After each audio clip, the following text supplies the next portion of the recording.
AI in itself is just something that I believe everyone needs to pay attention to. Because if you don't, you might lose your job. We're back on the Seacast, and today we're sitting down with the self-made systems architect. The scary part about this is that AI is moving faster than anything else has ever moved. He's been rewriting the playbook on how African talent scales globally, from selling gym tees in a dorm room to building AI infrastructure and consulting with companies like Google, Apple, and Starlink. Like, how do I not fall behind? How do I not get impacted, lose my job, as we've been seeing so many people lose their jobs? He's helped raise over $2.5 million as the CRO of Modular Data. You might not like AI, but it doesn't care, okay? It will happen whether you like it or you don't like it. It is happening right now as we're speaking.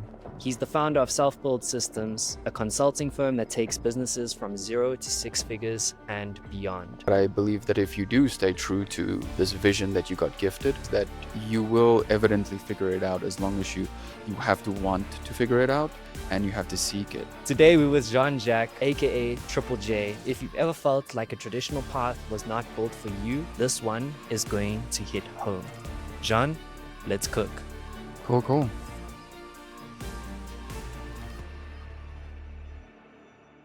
Hey, welcome to the latest episode of the Seacast. It's an absolute pleasure having you here today. Before we get into the next guest, I just want to give you a little bit of an idea of what this podcast is about. We are about connecting creativity and technology to uplift the African continent and connect the world to Africa.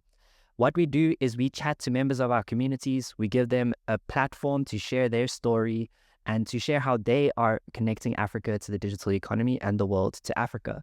So before we get into this next guest, if you like our content, I just want to remind you to like, share, subscribe, and leave a comment down below about what you think about the conversation. If you want to get more involved in the community, you can also join the WhatsApp group by scanning the QR code. In this group, we'll be able to share opportunities, knowledge with you, and you'll be able to meet other like-minded people of the community. So yeah, we hope to see you in the group soon. Until then, let's get into the episode. How does one go from starting out in a small town selling Gotham t-shirts to now raising millions of dollars for various different countries or companies around the world? Yeah, Gotham Ninjas was an idea. I wasn't really sure what I was doing at the time, and I just went with it, right? So it's like seeing Gymshark and all these other people that were, really scaling and crushing it at the time. I was inspired. Again, didn't really know what I was doing, but I liked creating as a sense, and that just led me to using this old laptop that I had, spinning up ideas, really drilling it back down to wanting to build some sort of like a community around fitness. And there's actually another thing called SMG, which was the South African Muscle Gang, which was funny if I think about it right now. But yeah, Gotham Ninjas with the one thing that stick because it sounded so weird, not normal. And I've always tried to lean into my own authentic self as I was growing. I've always cut my hair a little bit different in the school that I went to school at. I mean, I went to a boarding school. So all of this is really my architectural makeup that is, led to doing what I do right now. But that there was simply curiosity and wanting to make something cool. And yeah, it's just not sure myself, but I was really I was in it. I was like really trying to like using like basic Photoshop at the time to put like changing the color or change, not changing the color, but changing the wording. So on the side of the first ever tee, it said Black Edition, but the words was flipped around. Okay. So it's something like Collab Edition or something like that. And then at the back, there was like a cross like this, where there was another words around it. So those were just I guess a creative expression. We're just trying to build a business, trying to make some more money. Yeah, going around door to door, because I actually have a door to door story, which everyone always, whenever you see an online guy or whatever, you see like they have some sort of a door to door or a sales story. And I actually didn't know it, but when I was looking back, I was like, I was actually doing door to door Wow. sales. But because what I was doing is I took a list. I first made a small mock-up of what the shirt's going to look like, didn't print it yet, and then I went around, again, didn't know what I was doing, but I went around because this felt like the right thing to do. No one was giving me advice, but I went around, I showed the people. So first I started with guys that were younger than me at the time. I still first got them in, Yeah. and then I went to the older guys in the dorm, And then at break time, I would just show people, look, this is what it's going to be so cool. Like we're going to be a clan. Like, and that I just pre-sold it like that. Got about 100 names pre-sold on a list. Damn, 100. Yeah. Yeah, and but yeah, what I did was in the beginning. So again, I had like some names on the list, but then I had to convince the other people that these guys are already in. Like you're Yes. gonna, you're gonna be cool. Like we're gonna be a like because the whole clan effect was like we're gonna be the special clan inside of the clan, Okay. boarding school clan inside of a clan, secret club, Okay. Yes. and then everyone would rock the same attire. And yeah, so started to just take pictures of photos of people at the gym because I used to work out since I was 17. And then from there, I just started, tried to make content around all this stuff, which obviously business failed, didn't go anywhere, but it was a great learning curve for me because people told me I needed to focus on school. Mm, That wasn't it. mm. So I was like, okay, cool. Let me focus on school. Let me at least try to focus on school, which is a conversation for another time. But yeah, I wasn't amazing at school. Got like C's and B's. If I got an A, it was like, wow. Like wow. And I study generally hard.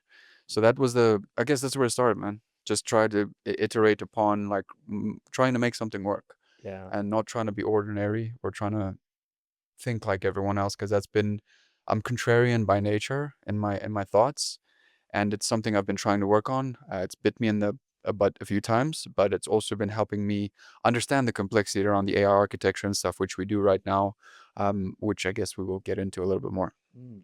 Yeah. So like that curiosity, like where do you think that curiosity comes from? I think it's normal. I think everyone has it. It's just not everyone explores it. Mm. So you're capped in your thinking. Interesting. What happens is that, and this is only what I've learned with a little bit of my time that I've had on this planet, but I think that a lot of entrepreneurs that are really good at what they do, they love exploring the curiosity factor. When you Mm. explore curiosity, it allows you to maybe you draw, maybe you think from first principles, or maybe not. But the more you lean into exploring, getting to the point of a flow state where you kind of like, you poke that thing, you don't really know what's going to happen when you do this. It's kind of like that chart, that little chart of that old guy saying the F around chart, right? Yeah, yeah, yeah. It's the same thing, but you don't know until you know. Mm. But that's curiosity for me. It's like, what happens if I do this? What happens if I take the risk? Mm. What happens if so I always think first is like, what if I don't do this? Wow, okay. Because everyone might be living a certain way, because that's why my contrarian side was kicking in all the time. I Yeah. mean, I was wearing flat caps in one of the only kids, white guys in my school that were wearing, and I say white guys in quotations because I was in a fully Afrikaans school. Mm. And there was there you had the African guys and you had the white guys and stuff that were there, and then obviously there was always tension in between the stuff. So I was always the mediator in between, the Okay. like peacemaker mediator. I was always chilling with my not white friends, Yeah. and I was chilling with them, and my white friends couldn't understand, what are you doing? So that, got accustomed to, got used to it. They started calling me homie. And then all of this is just, it is the contrarian nature, which I'm talking about. I guess Mm. is something that I have not shied away from. Not try to let anyone change my uh, who you are becoming, or the personality that you have. I have had a lot of problems growing up with people that don't agree with me or that disagree with me in the way I think or in the way I live or in what I do, and I'm okay with that, and I Mm. will keep doing that. But I will humble myself still in the same time, with knowing that I am my own human. Everyone's their own human. But yeah, you should lean in curiosity. You should definitely lean into curiosity, but in my opinion, you should have a line too. I mean, there's like ways where you can go way over that curiosity kind of factor, and that leads to different things. But it all comes down to decision making then. Yeah, Yeah. it's really interesting that you say that because I think, growing up in South Africa, we have a very unique kind of environment. And I think a lot of people around the world don't quite understand that environment unless you've grown up in it. But someone who's grown up in it and has been a part of it myself, you start to see how growing up in that environment kind of gives you an edge because we have to navigate certain challenges that other people haven't even thought of. And you just described one now in terms of like your dorm, having these different cultures, like us being born freeze, born after 94, we're kind of placed in this situation where we're having to like figure out these dynamics in terms of like the new South Africa. And we're like the first country that's ever had to like go through that kind of process. So that's one example of like something that you've learned. And I think that's very interesting. And when it comes to like your experience growing up in school, would you say that there are any like other kind of lessons that you've learned in that similar way that also are like specific to growing up in South Africa? Yeah, the diversity factor is definitely something that a lot of people don't understand the power, or not don't understand the power, but a lot of people don't want to work together. Mm, So, and this is cultural differences, race differences, doesn't really matter, but a lot of people choose to kind of like do a thing in the way that they have been doing it, which does create a lot of bottlenecks in mm, terms of like wanting to achieve a certain outcome. mm, Certain power structures that are already installed that don't want to change, slow things down, that kind of stuff. So, I mean, there's many different dynamics, but definitely I can agree with you on the fact that if you are born in a situation where the, actually there's a reason why there's a saying that people that are born with their backs against the wall, they kind of like become these really good entrepreneurs, or really because how you had no other choice. You either kind of figure it out or you stay there, and you don't want to stay there. mm. So all that kind of thinking is I mean, I grew up in one of the smallest towns probably in South Africa, called Volksrust. Oh, wow. Yes. I feel like if you're in South Africa and you know that place, you're already like a part But of like like, they only recently got a checkers, so oh wow, noise. Does it have checker 60 at least? yeah, they feel bougie now because they go to Nice. Checkers. Yes, one strip mall in the Checkers, Dope. one proper high school, one proper primary school. So that's my parents still live there, but these things have allowed me to kind of like keep molding in that process of really staying true towards figuring it out, right? Because everyone is figuring it out. No one really has it figured out, but I believe that if you do stay true to this vision that you got gifted, is my view on things, that you will evidently figure it out, as long as you have to want to figure it out, Mm, and you have to seek it. I mean, from a biblical perspective, it's uh, written. to them that seek, he shall findeth. Mm, That's just a biblical principle, but for me, it's a universal rule. It's not even just biblical, but it's universal, because I've seen this throughout multiple different friends that I have, that don't just have one way of life, mm, but they believe in their truth. mm, They believe in what they're doing.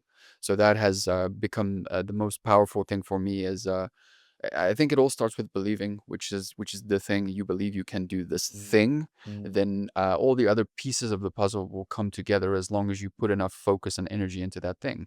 And I guess the speed at which you move is the determinating factor, because you might get some wins and stuff that throw you off, which is life happens. mm, But can you bring yourself back to that point of focus? And that's all. All this is mental preparation.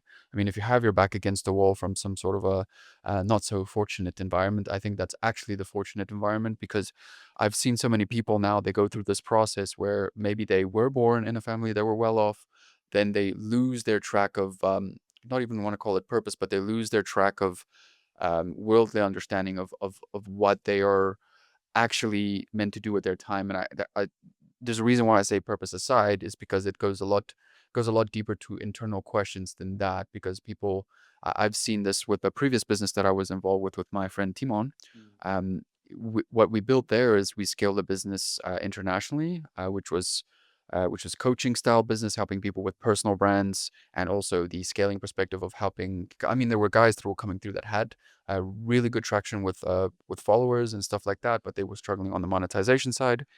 And then you're on the other side, you had some really good business guys that were coming through, that needed to kind of like, they learned about the value of the personal brand, or the value of internet stuff, really, because yeah. scaling leverage. Mm, So those guys we worked with, I mean, even guys that were on the 7 to the 8 figure level, on a one-on-one kind of consultation perspective, where it was obviously different deal flow. But these are the people that I've worked with, and I've seen also how people have exited later in their life, maybe leaving corporate America or something, or corporate wherever you are. I actually have he's now a good friend of mine, 54-year-old guy. I say good friend because he checks up on me all the time. He doesn't need to, but because he found the value of us working together, and I don't mind replying to that truthful message when someone is, how are you, man? Because he sends me this message. He says, "Happy Thursday, brother."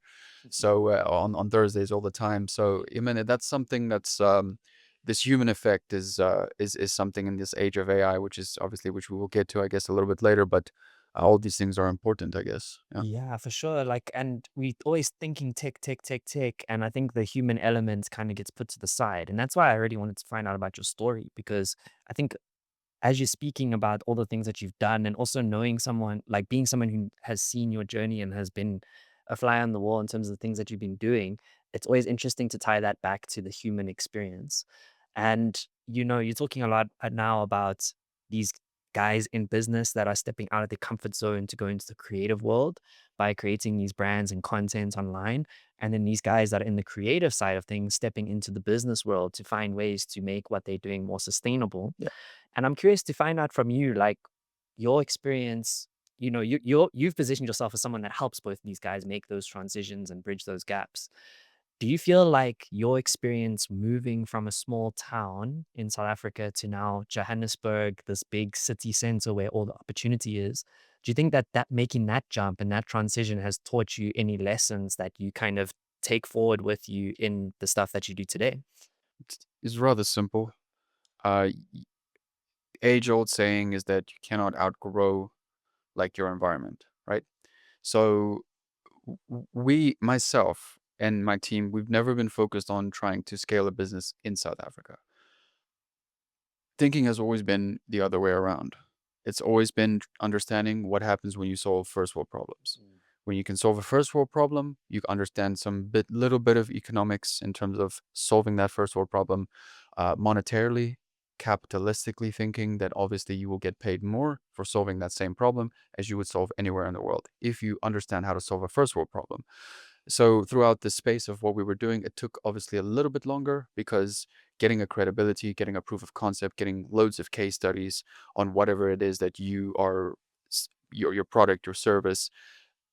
That is why I've always chosen the route of taking the longer kind of approach to things, not trying to chase short-term money effect, which was when I made a decision when I was involved with the trading industry, and I was trying to figure out, self assistance was merely an idea. It Mm, was like floating, mm, and trying to figure out, how to get this thing to work. What should I do with this thing? Because the name was there.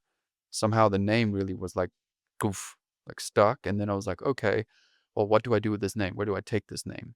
And for me, that was the learning curve of the iteration. So yes, jumping from a smaller environment where people only do, a certain amount of things, maybe farming, maybe this and that, you have a traditional thinking, which is applied. Yes, there's a lot of more things that happen in any faster environment, because in the faster environment, there are people that do all sorts of different business. And then you need to understand, where do you find yourself in all of the stuff that you're learning as a person? What do you want to do?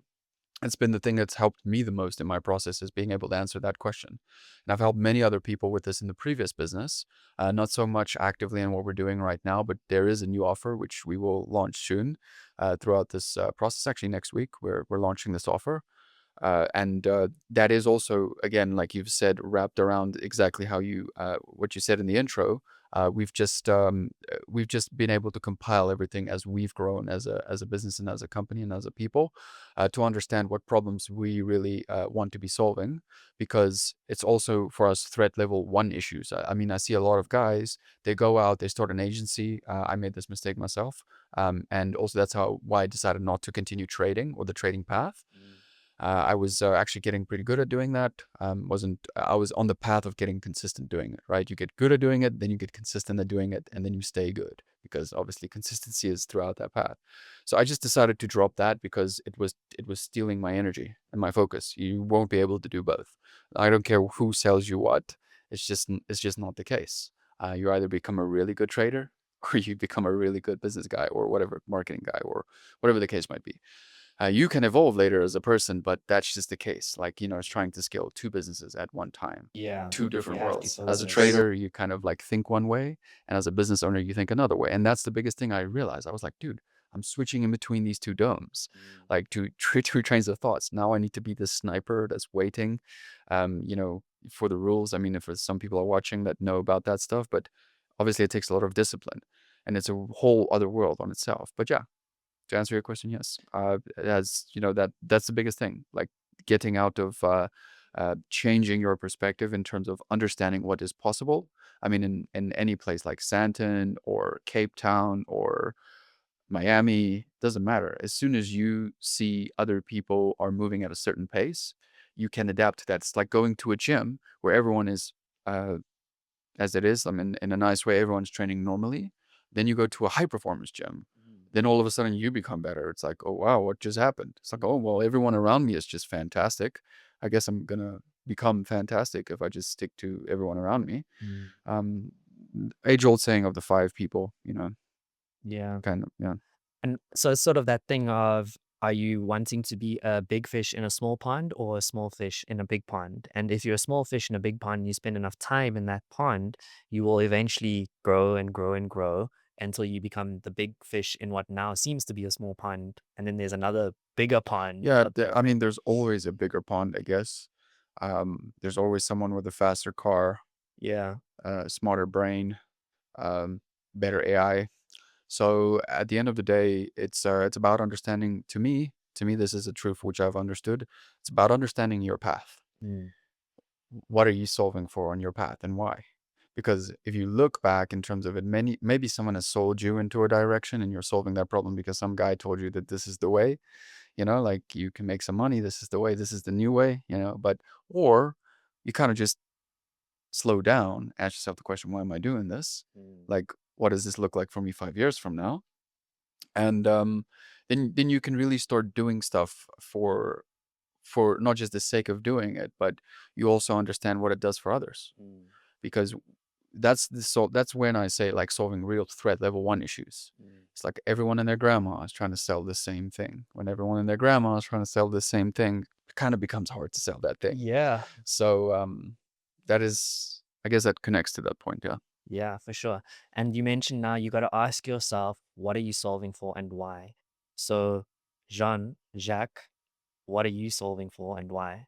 So again, I come back to self-built systems. The first ever thing I had to solve for in a systems way before self-built systems even existed was a fitness system. This fitness system, and I realize this because I have a systems brain, which I learned some time ago.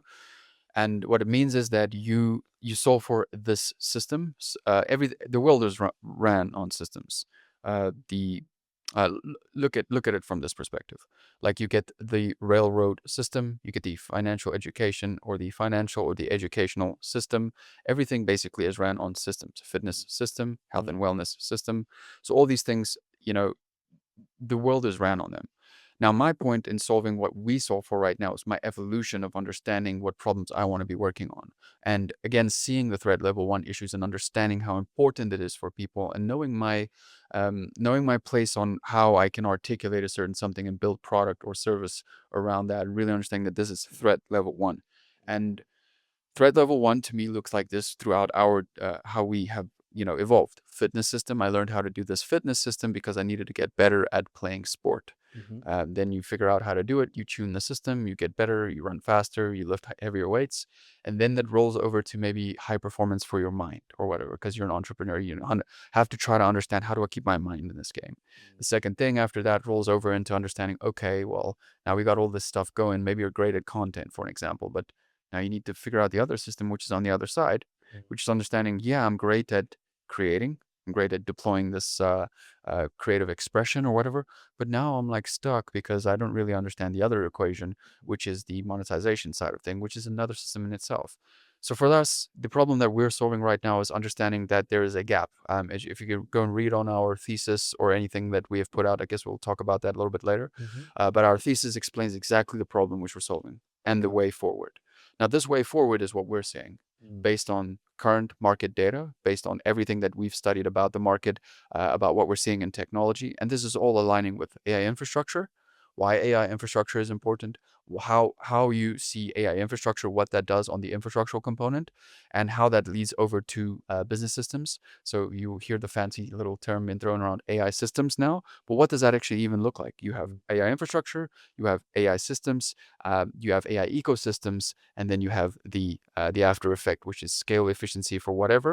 But it all leads to us, being able to one, move faster, two, understand how things are changing in the market. But for us, the problem that we're solving is helping. There's an offer that we have for SMBs, for beginners or SMBs that will fall into there, that we're helping them understand, okay, what is the step one for me? Where do I even look like if I have no money? How do I do this properly? Like, how do I not fall behind? How do I not get impacted, lose my job, as we've been seeing so many people lose their jobs? Uh, you know, the Western media is full of job cuts that are happening in America, with the big tech, everything. If you're not a dev, and you don't know how to use this AI, then, you might not be guaranteed a job.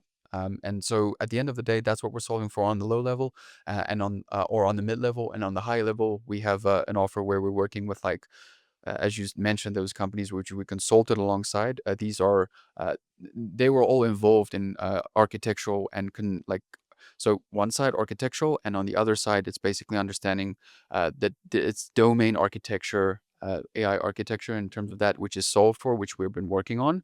Which there were so many companies involved in like one project. When I looked at the project, I was like, wow, okay, so many companies involved here. But that was solving this problem at the highest level, solving AI infrastructure at the highest level, which was not something. It was something I understood, but it was also something that through everyone which I was meeting on my journey with the problems that we were solving, because I was being vocal about AI. I was sharing with people how to align with AI. What does it even look like? How do you use ChatGPT like effectively as a step one? The real question is this, and I shared this with one of my friends. He's a lawyer. He's practicing now to become a lawyer. He was like, "Dude, I see you share all this stuff about AI.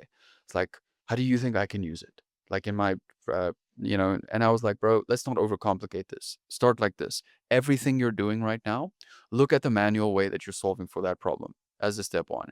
Then understand what the existing tooling exists. Google AI for lawyers. See what pops up. Okay. There's many people working on different things. The most famous one is the Harvey tool. So I just told him, look at everything you're doing manually. If you want to get a top job at this law firm, the guys already like you. How do you bring more value to your firm? Or automate, cute word, but automate everything you're doing manually. Figure out how to use this existing tooling, and everything you're doing, figure out how to remove yourself. Bring that pitch to your boss man, show him this, and he's going to be like, wow, okay, do you want to run this new AI department in our law firm? Like, like Got a whole new next thing you know, you're the first guy in that law firm that's running this because you just decided to kind of think differently about how we're solving this problem. Yeah. And that's why it's just, in general, people must just start with understanding what AI is in a general perspective. It's not, I mean, it is pretty complicated, but from a low level perspective, how do you use it, is where you're gonna have to start. Because if you don't, some other human is going to end. That person will take the opportunities that it brings. Yeah. So I was actually having a similar conversation with one of our devs, and we were talking about this new tool that we found that helps you create tools.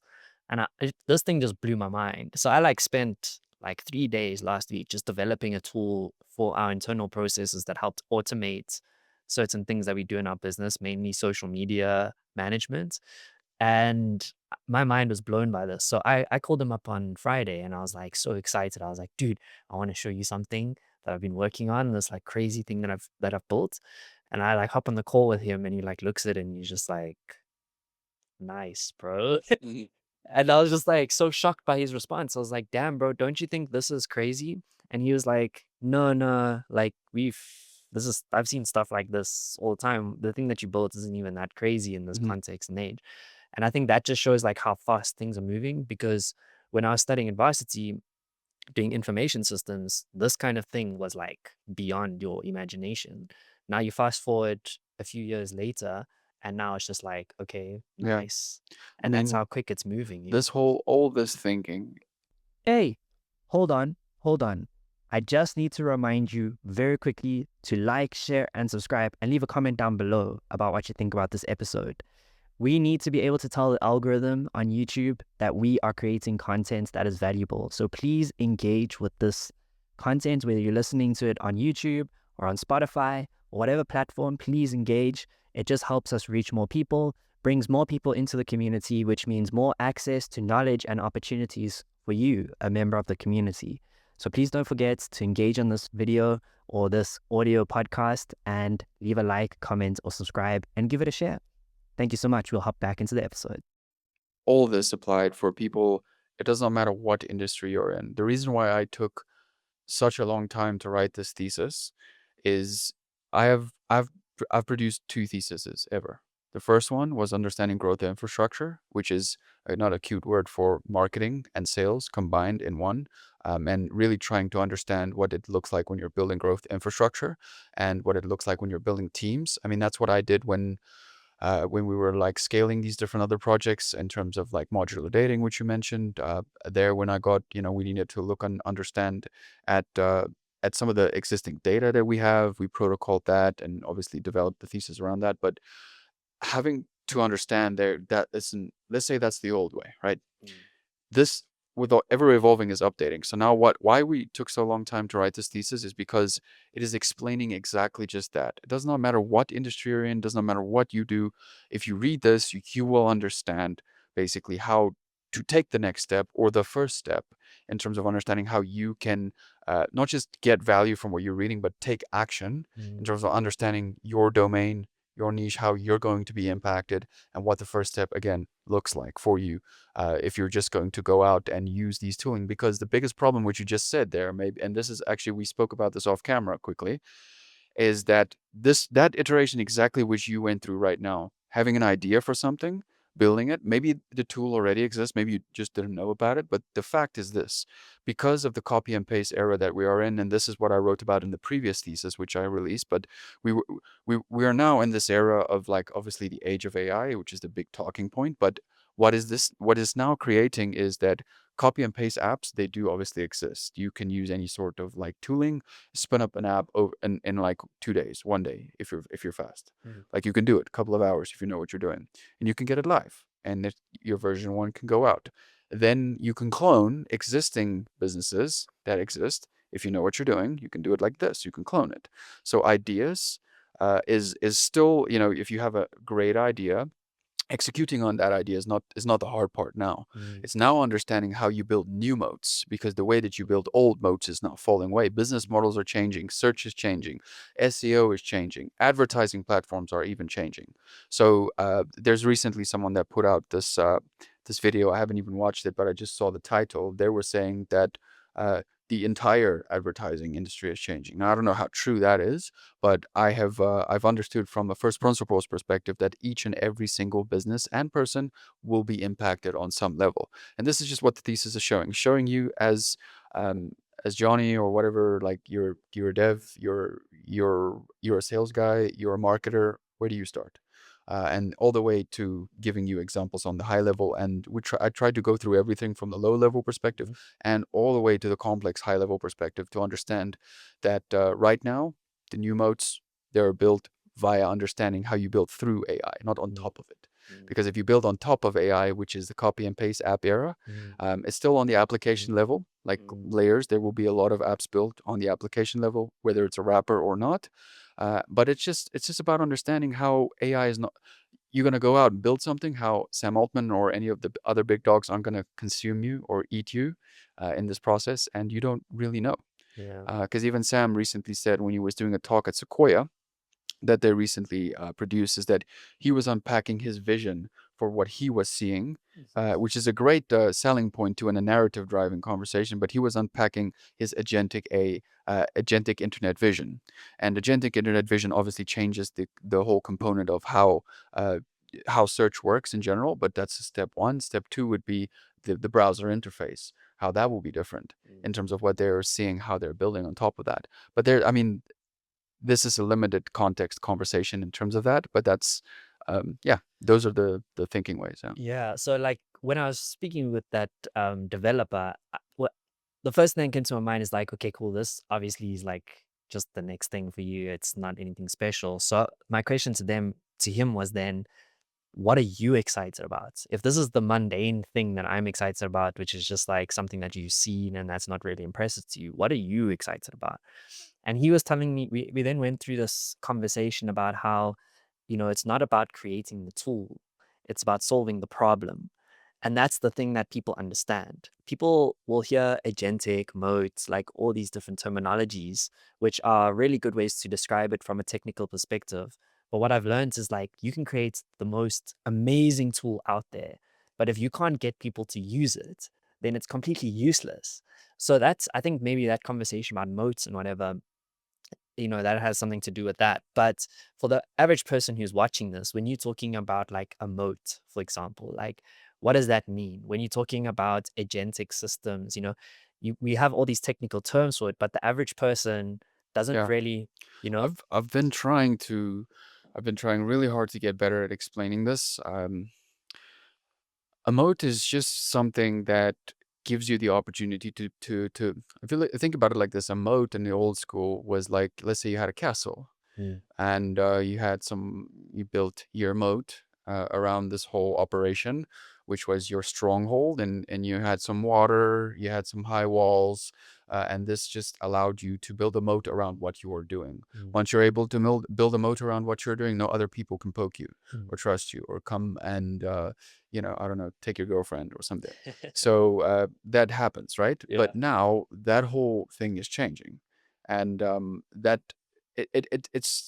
it's on a low level. It's just about understanding that for anyone that's starting or for anyone that's on the SMB level, is that what you must be focusing. How do you invest your R&D dollar into AI is the biggest question I get all the time with most SMB companies.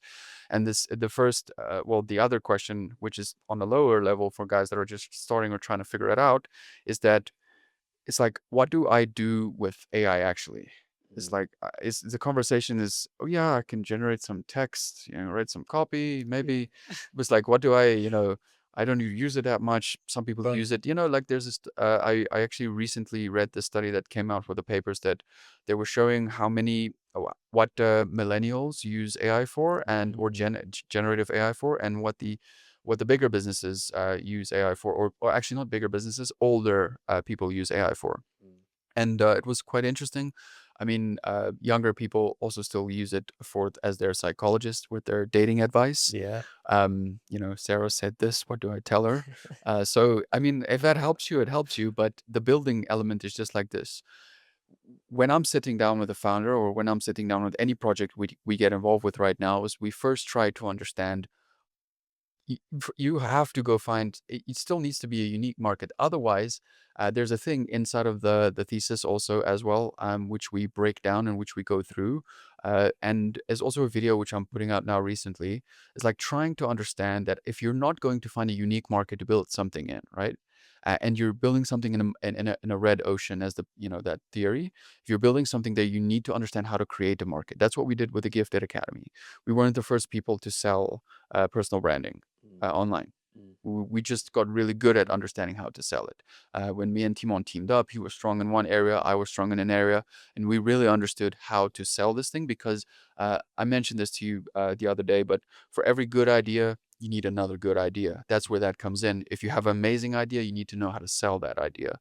So, yeah, from a building perspective, is that right now, if you have an amazing idea, that it can be cloned the next day. So, unless you understand how to build new moats, mm, which is moving forward. And that's coming back to the data layer, how the data is intelligently used. Because the only thing well, not the only thing, but one of the things that are in the eyes of being a new moat is how intelligently you actually use the data.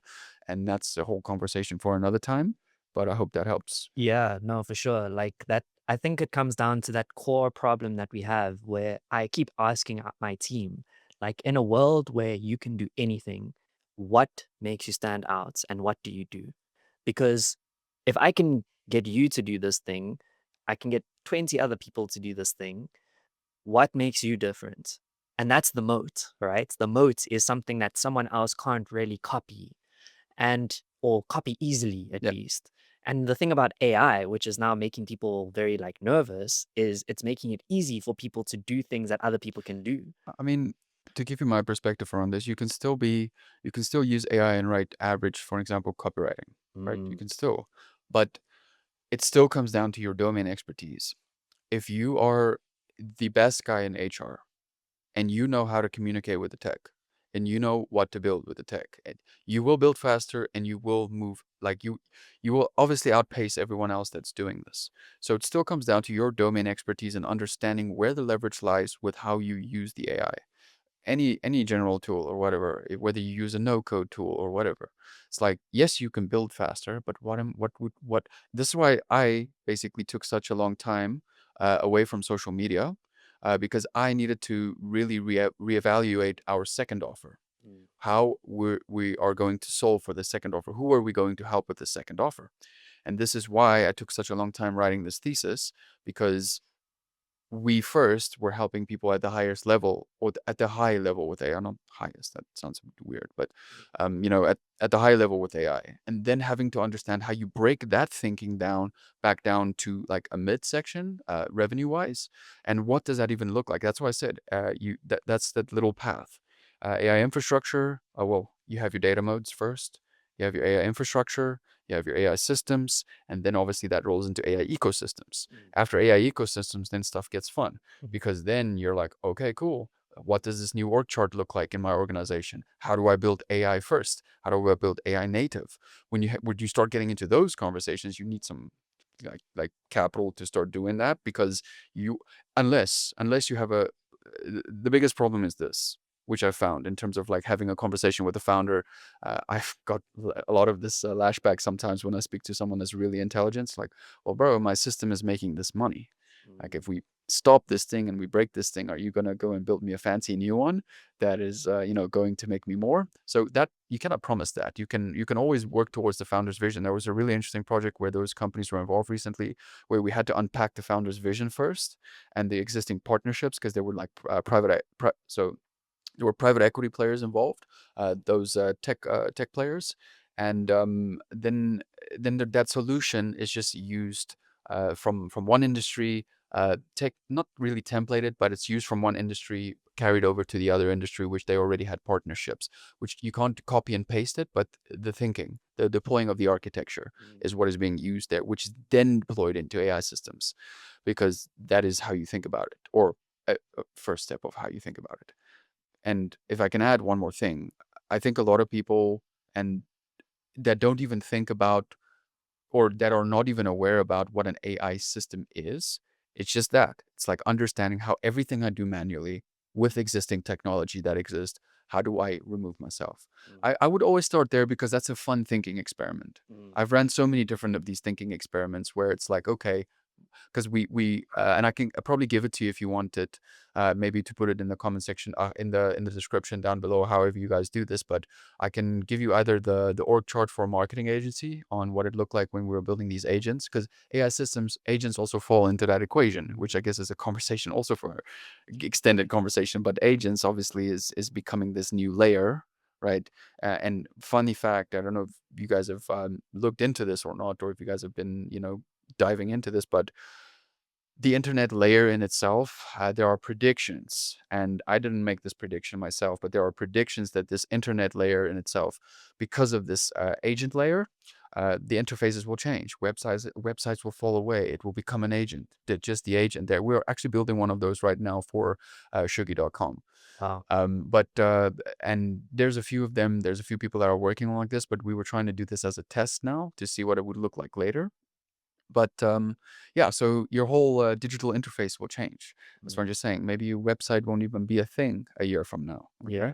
and that's also a scary question, because then you need to understand. Okay, if I'm landing on this new interface, you land on the what used to be the website. Now you land on the agent. Mm, Now it's like, and then this thing has made helped you make a decision.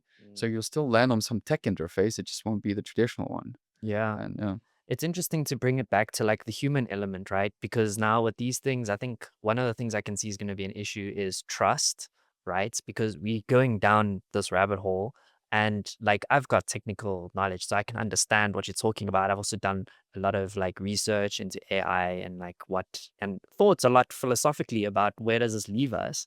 But the average person out there hasn't. So I think that trust element is a bit tricky because now how do we people that are interested in this thing, that are first adopters, that are technically minded or systems minded, we kind of understand this. But now the average person maybe doesn't look at it in the same light, right? And it comes back to that thing of like, okay, I, I don't care about the jargon. I don't care about all that stuff. What does this mean for me? Whether I'm a founder, whether I'm a creative, whether I'm someone who's in business, like, what do you think this means for them? It just it means change, right? So evolutionary speaking, you if you were the guy, and I don't know if I've given this example before, but if you were the guy in the hunter-gatherer age, you knew how to wield a sword or a bow and arrow, right? You were the guy that's going to go and get the kill with the other guys. The other guys will like you a little bit more because why are you good with a bow?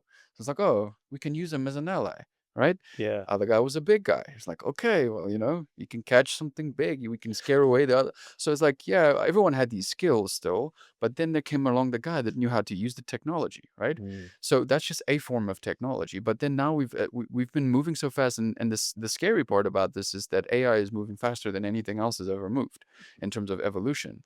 So the adaptation gap is what exists in terms of understanding the tech adoption always still exists, but what this looks like for the average person or anyone that wants to get involved with AI, or again that first step, what does the first step even look like? Is trying to understand the question, just bringing it back down to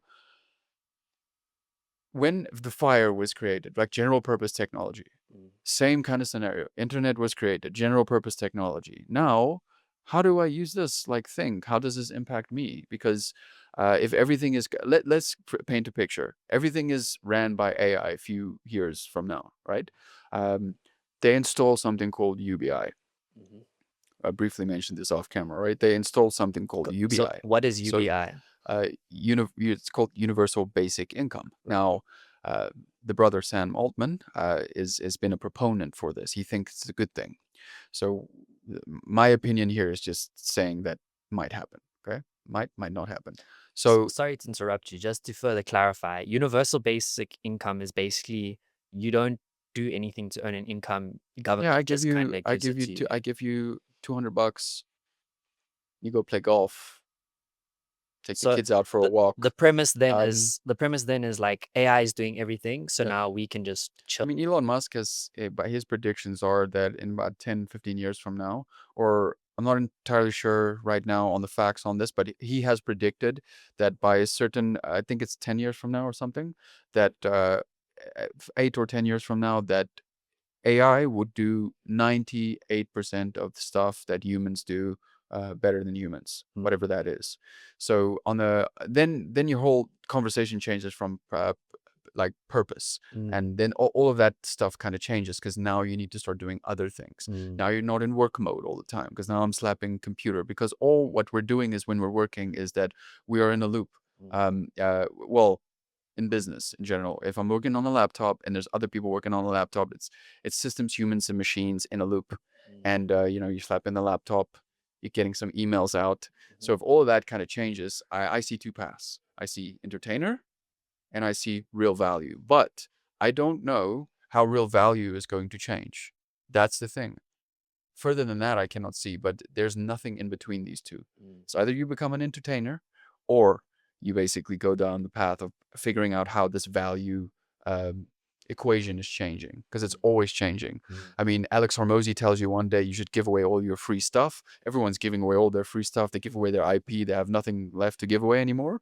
Now you're like wondering, well, What's what do I valuable give now? away now? Yeah. If everything is on the internet and you can study Stanford on the internet and all the lectures on the internet, what now? Like, So what now? yeah, what now? So that's so the question, it's like it's again, it comes back down to I think the best advice I've ever received from someone from a frontier lab when it came to basically, because I was in a conversation on, at an AI forum with someone from a frontier lab, and then he just basically said that in whatever you guys are building now, just really understand that the application layer, which I've mentioned, and you're solving a problem from this perspective where you have, how can I say this? Our thing on our website is saying we are the bridge in between frontier lab work and real world solutions. Mm. Real world solutions is real world AI oriented solutions is just about understanding that you are going to go through this understanding that you make money doing it in a certain way. Mm. But now, if you don't need to do it in that certain way, what does that look like if technology is doing it for you? Because again, AI doesn't need to sleep. Mm. Robots don't need to Mm. sleep. You do need to pay them though. Yeah. Compute. And that's the one thing that I learned Yeah. using that tool to We build. need to pay them. Yeah. But like But it's even also on its computing power, right? yeah, so but yeah, it's like you will still need to incentivize your robots. Yeah. So somehow you need to figure out how to incentivize your army of droids. So Wait, that's an interesting topic now. yeah, Incentivizing robots. yes. Why do they need to be incentivized, and how do you incentivize them? You mentioned the word compute, right? These things aren't essentially free. They need some good old electricity and stuff to do stuff. I mean, if you Sam Altman actually said something funny. It's like you don't even know how much wasted dollar goes into you saying, "Can you please?" Yeah, yeah. Can you please? Like, so that the please equation, which was something funny. I can't remember where I heard this, but I think I read this on a tweet or something. But it was just that. It's like the please equation. Like we've spent millions and millions on please. So everyone who's using ChatGPT and you being nice to your ChatGPT, stop doing that, because you are literally killing the environment right now.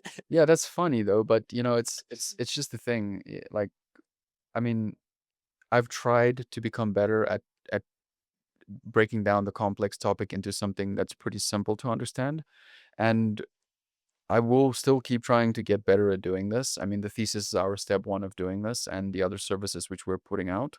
But I guess AI in itself is just something that I believe everyone needs to pay attention to. Mm. Because if you don't, then you might lose your job. If you don't, you might not be living the same way. Or something like this can change just like that, simply because you weren't paying attention to it because you didn't think it was important.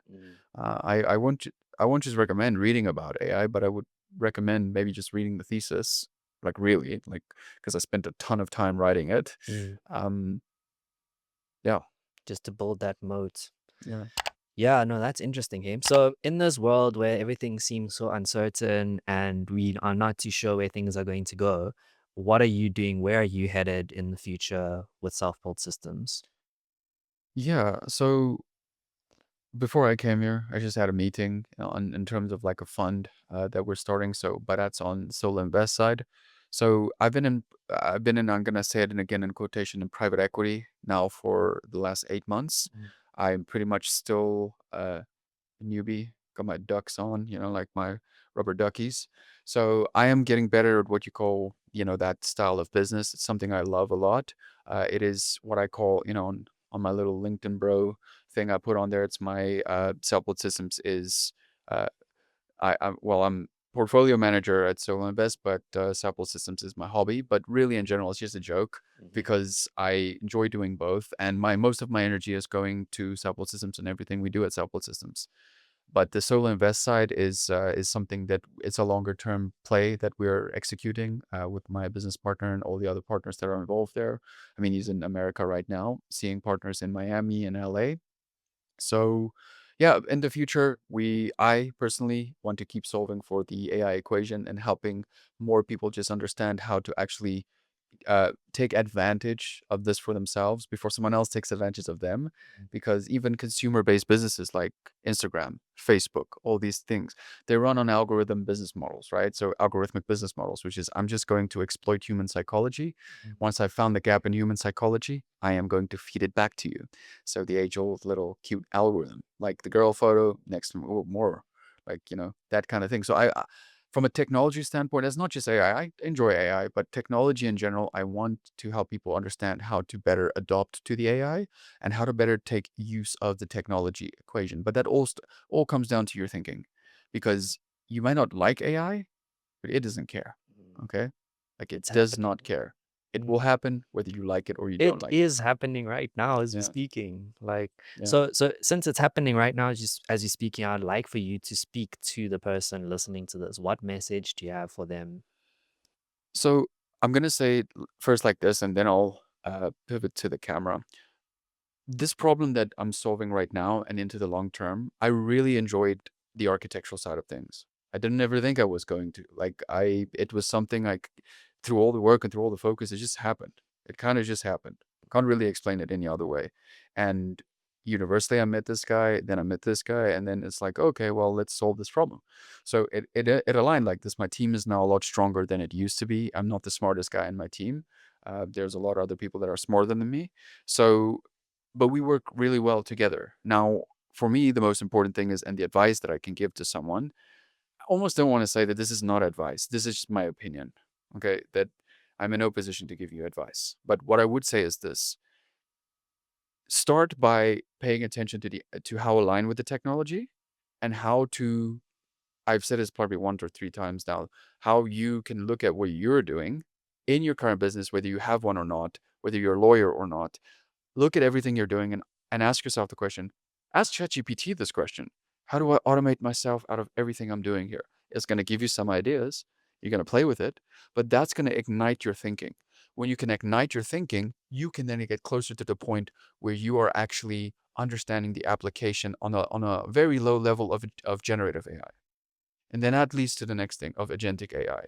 And then that leads to your understanding of agents and how new company org structures are being started so that you can go to your boss or so that you can tell him that, hey, boss man, look what I just got from Josh, or look what I just got from this guy. And I think we as a company should pay attention to this, or me as an individual, because all a company is a bunch of people together, Mm, right? Solving for a problem. mm.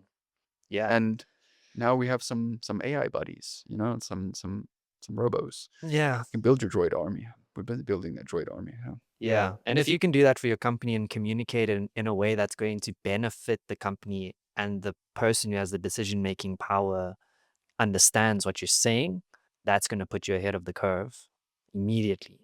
And you can be the one that, spearheads that deployment. You create your own opportunity. You can even go out and start a business. You might, if your employer is not listening or doesn't understand, you literally can compete Yeah, I and mean, like innovate. the whole point is you can build, like we just said, you can build something like this. Yeah, Now it's just what do I build? exactly. And in a world where Yeah. you can do anything, what do you do? That's the question you need to answer. But yeah, in the I meantime, wanna leave you with this. I almost forgot about this. Uh, so in the beginning of the thesis, it just says this, and I guess this is connecting to this last point of it, the advice. So it says this, what I wrote. So generative AI is the electricity, propriety, well-arranged data is the grid that pays the dividends. AI architecture is the high voltage circuitry that channels the current, and AI systems are the precision turbines that spins into compounding profit. Why? Because data flywheels, all of this stuff is obviously coming to play. So that's the thinking, I guess. for I sure. wanted to add that there because I almost forgot about it. That I wanted to kind of just put it in here because that's that's the evolved thinking, in my opinion, of understanding everything I'm doing right now Mm, with legacy systems. mm, What is step one? mm, Do I do an AI tool? Do I do a marketing tool? Do I do a sales tool? mm, Like, what do we spend more money on R&D? mm, Do we create a chief AI officer in our department? Do we pay one guy money all the time to just download AI tools and learn AI tools? So many ways to kind of think about this. And all of those are valid, in my opinion. mm. Yeah. So in a world where you can do anything, what do? You go read Jay's thesis. It will help. I mean, it will help. Yeah, look, I say this in the most humbling way possible that I am not the smartest in AI.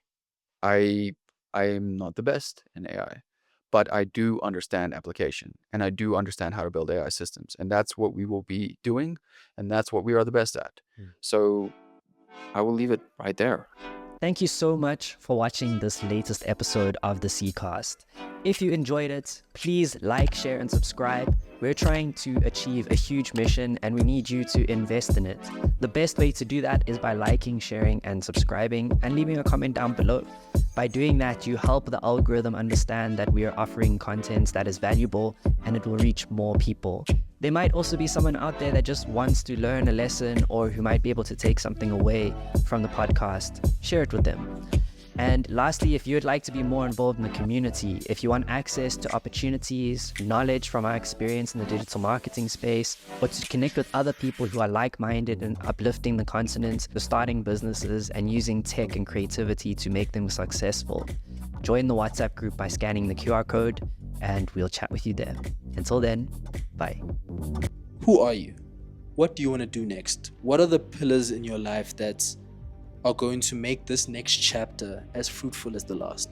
A lot of those answers were in community. Remember the Y box? That life-changing little box that kept your Wi-Fi alive when Eskom said lights out. Today, we're meeting the man who baked that idea in a UCT classroom. Oh, Mutual asked for 1,000. Can we make 1,000? What's the deadline? And I have a test on Friday.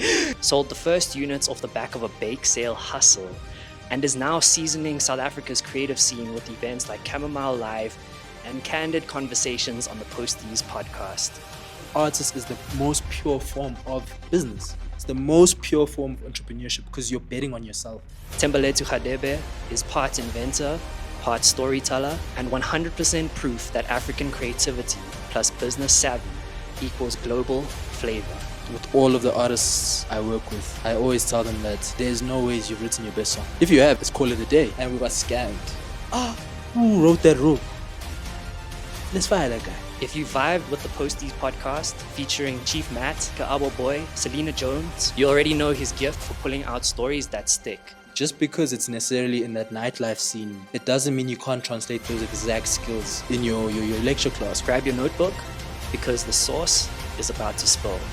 Timber, let's cook. Let's cook, boy.